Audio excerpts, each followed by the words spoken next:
Queridos irmãos e irmãs, sejam todos bem-vindos ao Fé em Debate.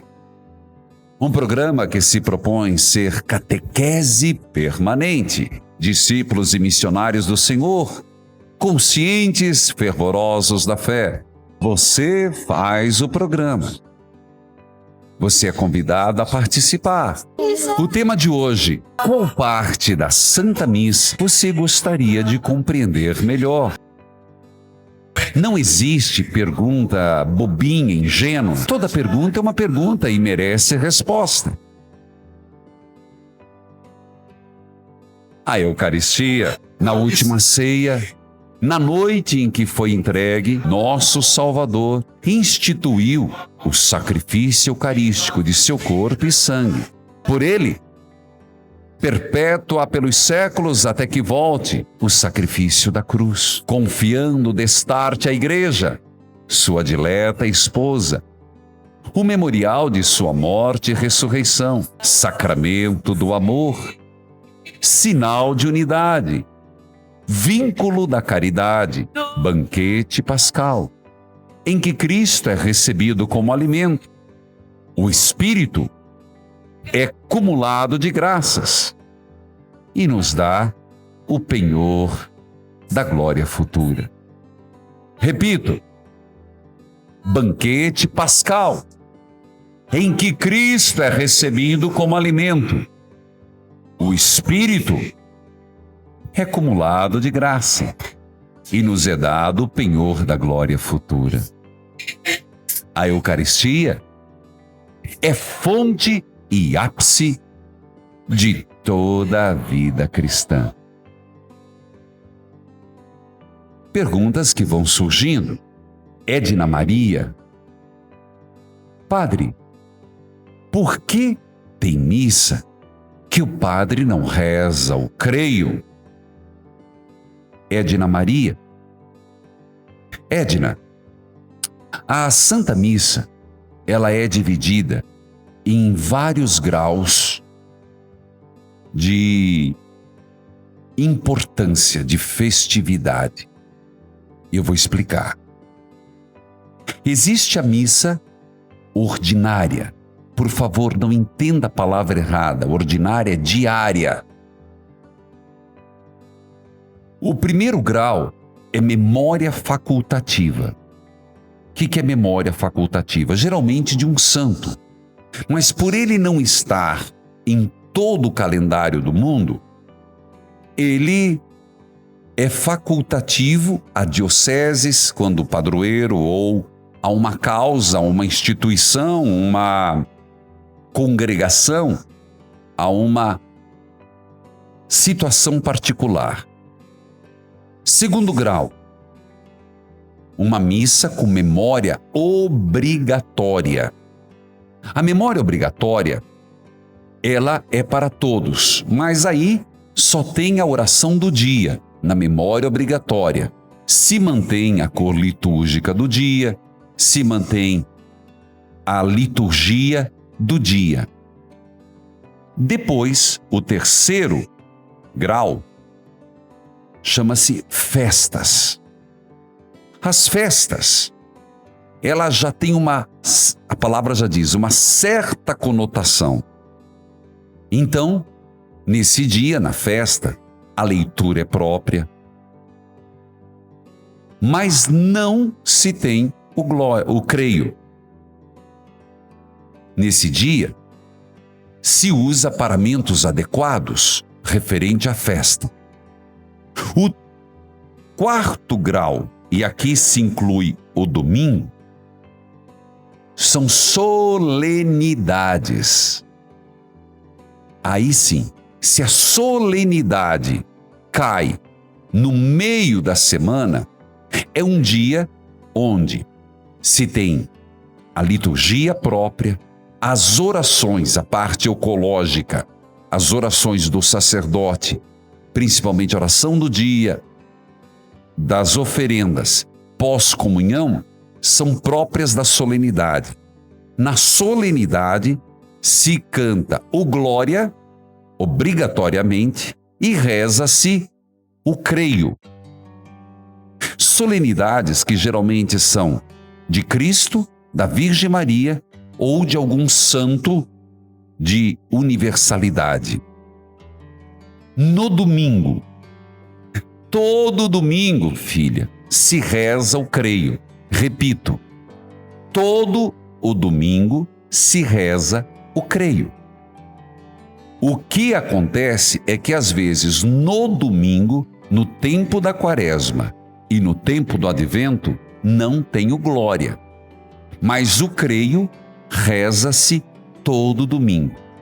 Então, se você vai numa missa ferial, de segunda a sábado, pode-se não ter o creio, pode-se não ter o glória. Só há no meio da semana quando for solenidade.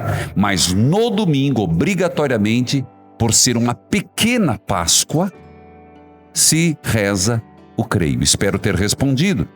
Eu estou com a Eugênia na linha. Eugênia. Padre, sua bênção. Deus abençoe, minha filha. Eugênia. Tudo bem? Tudo na Oi. graça de Deus. Você fala de onde? Eu falo de Maracanaú, Ceará. Qual sua pergunta, querida? A pergunta que eu tenho é porque aqui na hora do... Quando termina-se o Pai Nosso, a gente não pode responder amém, que eu fiquei sabendo, eu não sabia disso. E a outra pergunta é na hora da gente receber a comunhão, eu vi uma coisa que eu fiquei assim estranha na missa. A pessoa foi se ajoelhar e o padre não aceitou. Aí eu também queria saber qual era o motivo da gente, na hora de receber Cristo, não poder se ajoelhar para receber, né, para recebê-lo. Eu fiquei muito espantada, que eu já tinha visto em outras igrejas, mas na minha, o padre mandou a pessoa se levantar.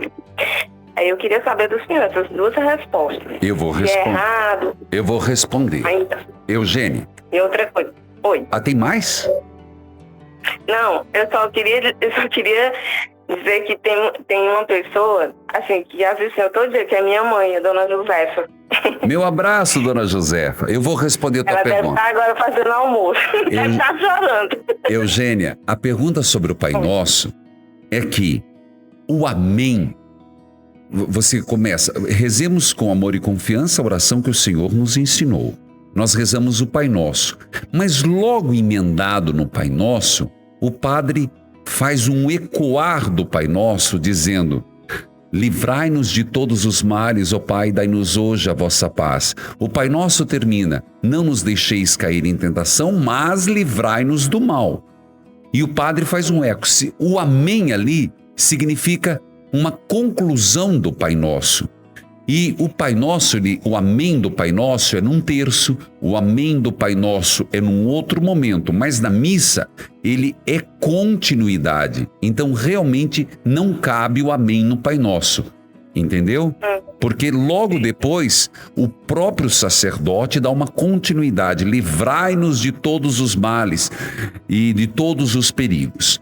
Quanto ao ajoelhar-se, eu respeito cada forma de compreensão da liturgia.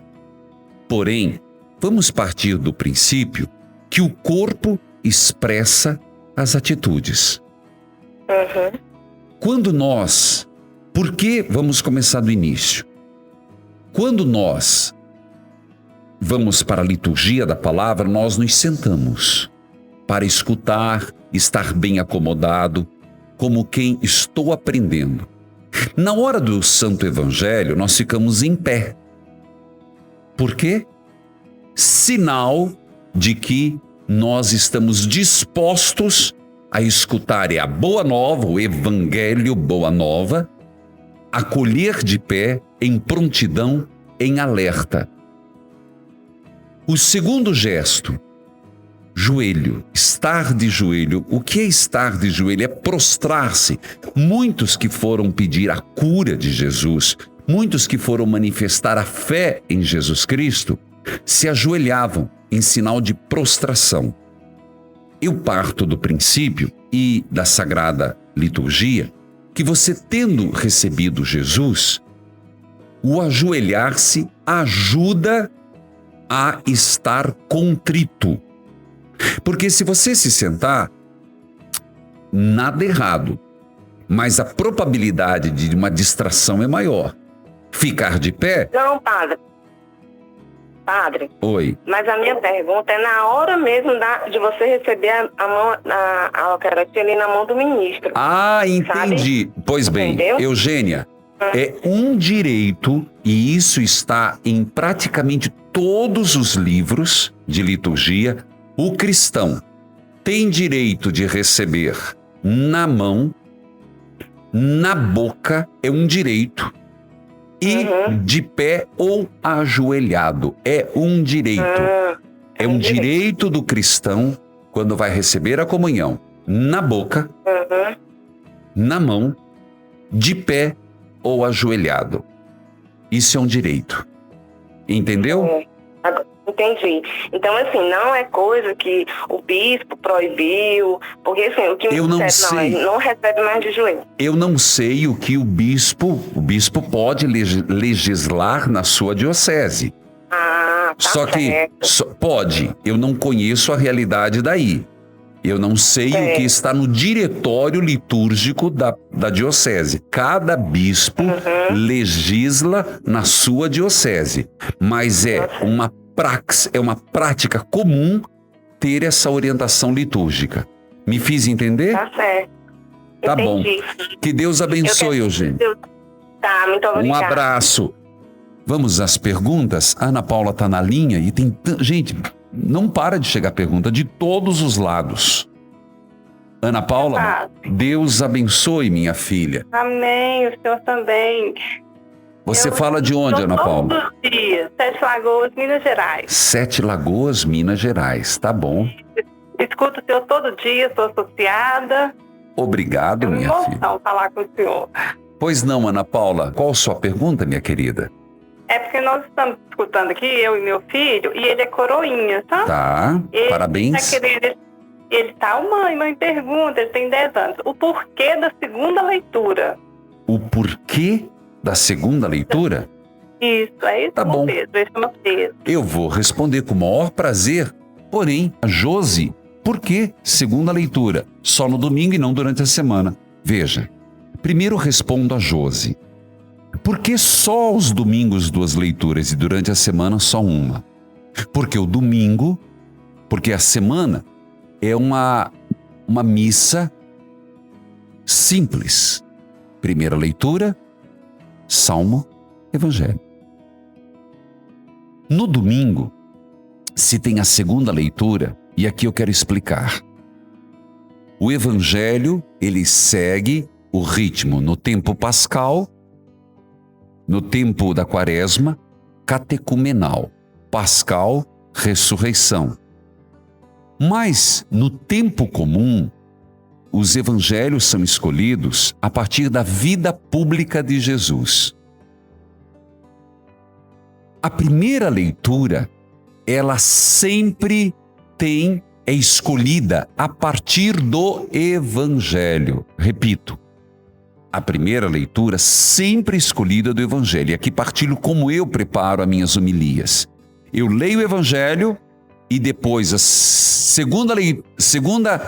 segundo texto que eu leio é a primeira leitura, que vai me dar o elo. A segunda leitura não necessariamente bate com o evangelho e a primeira leitura, porque ela é uma carta e é sequencial. Então você vai perguntar para quê? Se às vezes não bate. Por quê? A igreja tem o seguinte pensamento. Escute bem, Ana Paula, para o coroinha, que é parabéns por ser coroinha. Por quê? A igreja, fazendo a primeira leitura, lembra o Antigo Testamento, que não foi abolido. No Evangelho, a boa notícia. E a segunda leitura já é a expressão da ação do Espírito Santo, da força da palavra nas primeiras comunidades cristãs. Repito para me fazer entender. A primeira leitura, Antigo Testamento, o Evangelho por excelência, palavra de Jesus, por isso até a forma de proclamar, veio muita pergunta, por que do Evangelho? Gente, o Evangelho é a palavra de Jesus Cristo, tanto que na primeira leitura e na segunda nós falamos palavra do Senhor, graças a Deus, No Evangelho começa um diálogo. O Senhor esteja convosco, Ele está no meio de nós. Proclamação do Evangelho de Jesus Cristo, segundo Mateus, Marcos, Lucas ou João. Você percebe a solenidade? Proclamação do Evangelho de quem? De Jesus Cristo, segundo um dos apóstolos, dos evangelistas. A segunda leitura, mesmo às vezes não batendo com o Evangelho e com a primeira leitura, ele é uma forma da comunidade no domingo, dia do Senhor, com mais tempo dado ao Deus, pode ouvir o efeito do Evangelho, a ação do Espírito Santo nas primeiras comunidades. Espero, Ana Paula, ter respondido. Espero, Josi, de Londrina, ter respondido. Vamos às perguntas. A Adriana Cordeiro: desejo saber até que parte da missa, se cheguei atrasada, posso comungar. Ô, perguntinha capciosa. Vamos lá, Adriana. De modus sensu, quem não está disposto a receber Jesus Cristo na palavra, repense querer só receber Jesus na Eucaristia manducação. Por quê? Gente, aqui não é uma questão de legalismo. Se de repente você tem que procurar, não é chegar no sinal da cruz, é chegar antes do sinal da cruz. Não se trata de ir na igreja para ficar batendo papo ou conhecer a comadre ou o compadre. Se trata de dar o tempo para serenizar as preocupações, as emoções, para começar a celebrar. Mas supõe que você não pegou o primeiro sinal da cruz. Às vezes, por causa de estacionamento, às vezes, por um trânsito. Pode comungar? Pode. Mas se você determinou, não, eu não vou participar da primeira parte, que é a leitura, depois a homilia chata, eu vou chegar no ofertório que aí me valho. Eu conheci um senhor que eu tive que corrigir. Eu começava a missa e ele me incomodava, porque ele chegava na hora do ofertório, comungava e ia embora. Aí começou a atrasar. Ele chegava na hora da comunhão, comungava e ia embora, até que eu chamei. Falei, olha, o senhor não está compreendendo perfeitamente a Eucaristia, que é um todo, são duas mesas, a palavra e a Eucaristia. Então não se trata de um legalismo, mas uma questão de compreender o sentido eucarístico. Como é importante do começo ao fim, e também a bênção final, que às vezes a gente tem que fazer Deus os alcance, porque a pessoa já vazou da igreja. Já está lá comendo pipoca, já está lá falando mal da vida, quando não está no boteco, né? Então não é Deus alcance, esperar a bênção final. Alguém me perguntava, muita gente perguntando aqui, quero citar, o que significa, Lucas Miguel Oliveira mandou, qual o significado da bênção final? Lucas, é o envio, meu filho. Veja, tendo recebido Jesus na palavra, tendo recebido Jesus na Eucaristia, que aqui quero citar Santo Afonso Maria Ligório, na Eucaristia, Jesus é médico e remédio, somos enviados. A bênção final, primeiro, é uma bênção em nossa vida e um envio. Um envio para a missão, um envio para o nosso trabalho, um envio de volta para casa. Então a bênção final tem um significado muito grande. O Senhor nos alimentou, o Senhor nos instruiu, o Senhor nos deu todas as graças e bênçãos do céu, agora Ele nos dá a bênção para o envio. Ide em paz. A Maria Eliane Oliveira Costa: por que a oração da paz só o padre faz e os fiéis não? Aquela oração, eu vos deixo a paz, não olheis os nossos pecados. Maria Eliane, de fato, a oração pós Pai Nosso é uma oração presidencial, que não tem nada a ver com o presidente da República, por amor de Deus. Quem preside a missa é o sacerdote. Tanto que a gente fala, quem celebra a missa? Está errado. Quem celebra é o padre de tal. Não, o sacerdote, como outro Cristo, reza, livrai-nos do mal. O povo já rezou o Pai Nosso junto. Agora o padre assume a oração sacerdotal do próprio Cristo, que está na Bíblia, e reza pela igreja, reza pelos fiéis. A oração da paz também é uma oração do Cristo, na pessoa do sacerdote. Então, não é uma oração do povo, é uma oração sacerdotal. Eu usava a palavra do presidente. Quem celebra? O povo de Deus. Repito, quem vai celebrar a missa é o padre fulano de tal. Está errado, é uma terminologia que não bate com o Concílio Vaticano II. Quem celebra é o povo de Deus, quem preside a celebração é o sacerdote ou, num culto, o diácono ou o ministro da palavra.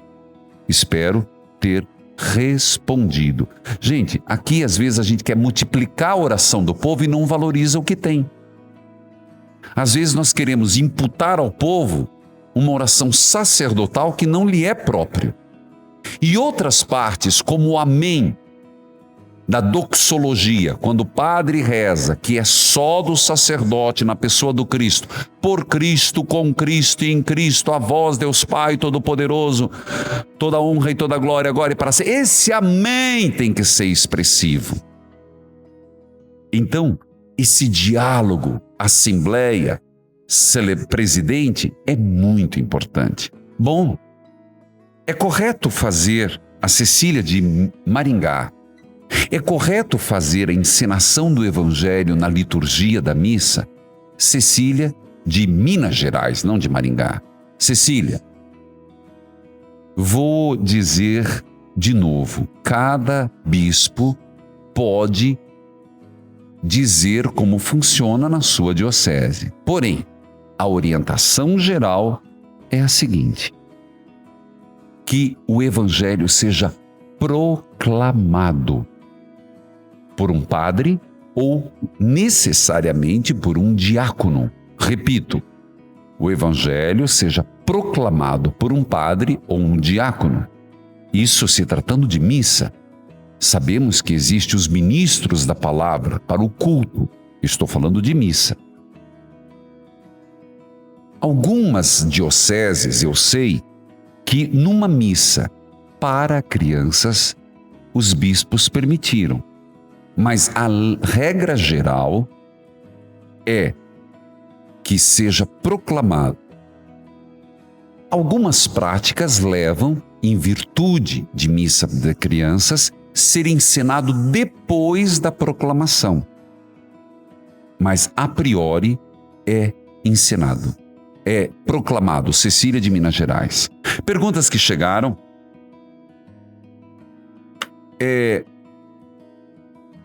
Explique a doxologia, o que ela significa. É Gabriel de Curitiba. Deve-se levantar as mãos? Eu entendo, eu falei doxologia, Gabriel. É aquele por Cristo, com Cristo e em Cristo, a vós, Deus Pai Todo-Poderoso. Não, não deve levantar as mãos. Você vê outros padres fazendo porque são concelebrantes. Mas é o sacerdote que levanta as duas espécies, do vinho e do pão, e entrega ao Pai o sacrifício. Não é do povo de Deus levantar as mãos, porque é uma oração presidencial, do sacerdotal. Vamos usar a palavra mais correta. Então, Gabriel, não convém levantar a mão. Bom, gostaria de saber em qual ocasião não devo comungar. Júlia, não se deve comungar quando faz muito tempo que não se confessa, a tua consciência acusa. Mas não é por qualquer motivo que deve se deixar de comungar. Em pecado grave, em pecado mortal, ou quando a consciência acusa. Mas eu vejo que as pessoas deixam de comungar com muita facilidade. Em caso de pecados veniais, não se deve deixar de comungar. Se abre mão de um remédio importantíssimo, salutar, por uma questão de má formação. Vou partir de um princípio. Os anjos não precisam comungar. Os anjos não precisam comungar. A Eucaristia é para quem está caminhando. É para os que estão peregrinando na terra. Tanto que nós falamos na Eucaristia: eu não sou digno, Senhor, de que entreis em minha morada, mas dizei uma palavra e serei salvo. Eu disse em pecado mortal, em pecado grave, aí sim, mas as pessoas estão deixando com muita facilidade. Bom, perguntas que estão aqui, eu vou tentar responder passando rapidamente. Qual o significado da estola? Me explica. Fico feliz de perceber que as pessoas estão querendo saber mais sobre a Santa Missa. Eu tenho consciência que não consigo abordar todo o tema e às vezes as minhas respostas são mais pastorais que teológicas, mas eu procuro dar a teologia. Talvez isso seja um prenúncio, um alerta para que nós, sacerdotes, demos mais formação, de repente fazer nas paróquias um bate-papo sobre o assunto Santa Missa. A Luciana Elisa Giacomini, qual o momento certo de fazermos os nossos pedidos? Luciana, tem um momento que o sacerdote diz: oremos. E ali há um breve silêncio. Então é hora de colocarmos as nossas intenções, que não deve e não é aconselhável que seja em voz alta, é silenciosa, que é a oração do dia. Depois, as nossas intenções vêm na hora das preces, a oração universal. Mas esta oração das preces não pode ser só pessoal. Reza-se pela Igreja Universal, reza pelas necessidades do mundo, reza-se pelas necessidades da comunidade, reza-se pelos falecidos e, podendo a última, ser um momento de oração silenciosa, onde a pessoa mais uma vez coloca suas intenções. Então, 2 momentos estão no preceito. Na hora do oremos, guarda-se um silêncio, e na hora das preces. O que significa, pergunta Inês, de Minas Gerais, o que significa a palavra católico? Inês, a palavra católico significa universal. Igreja católica, universal para todos os povos. Apostólica, baseada nos apóstolos, sucessores de Pedro. Romana, seguindo o rito romano e a comunhão com Roma, com o bispo da cidade de Roma, que leva o título de Papa. É o bispo da diocese de Roma, que por ser Roma o lugar onde Pedro foi o bispo, foi enterrado, estão os restos mortais, tem uma abrangência, uma influência em todo o mundo. Bom, o Vandeli, ou a Vandeli, porque todo nome que termina com I pode ser tanto para homem quanto para mulher, Pereira Casarotti, qual o significado da estola? E me explique. Esta semana vi uma estola diferente no padre da minha paróquia. Tinha os apóstolos, era um desenhado, touro, um homem, um leão, uma raposa. Não, filha, acho que você olhou errado. Vandeli, a estola, primeiro significado, significa o agir em nome de Deus e da igreja. Entre aspas, poder. Poder serviço. Não entenda poder, autoridade, autoritarismo. Poder serviço. O que você viu não foi raposa, não. Foram os símbolos dos apóstolos. Quais são os apóstolos? Mateus, Marcos, Lucas e João. E, inclusive, no evangeliário e na tradição, o touro é a representação do evangelho de Lucas. Então você viu um touro, que é Lucas. Você viu um leão, que é Marcos. Você viu uma águia, que é o apóstolo João. E você viu um homem, que é o apóstolo Mateus. Então os 4 evangelistas têm uma representação. Lucas, touro. Marcos, leão. João, águia. E Mateus, o homem. Mas a estola é autoridade no serviço em agir em Cristo. Daniela Lima, por que a Santa Missa é dividida em ritos? Filha, toda a nossa vida é rito. Tudo é rito. O rito, só que ele não é por si mesmo. O rito é exatamente percebermos momentos significativos de nossa vida. A primeira parte, o rito inicial, acolhida. Em poucas palavras, que eu tenho poucos minutos. Rito da palavra, proclamação da palavra, antigo, salmo, o evangelho, segunda leitura. Termina depois das preces. Aí vem o rito da mesa eucarística, que vai do ofertório até a doxologia por Cristo. E depois o rito de comunhão. Então, o que é um rito? É uma sequência de elementos que fazem é para nós, não é para Deus. O rito não foi feito para Deus. O rito é para nos ajudar a rezar melhor, a compreendermos o começo, o meio e o fim. Por isso, a igreja é sábia em estabelecer um rito comum. Para onde quer que você vá no mundo, você consiga assimilar a voz de Deus nos falando no rito. O rito é para nos ajudar a celebrar melhor.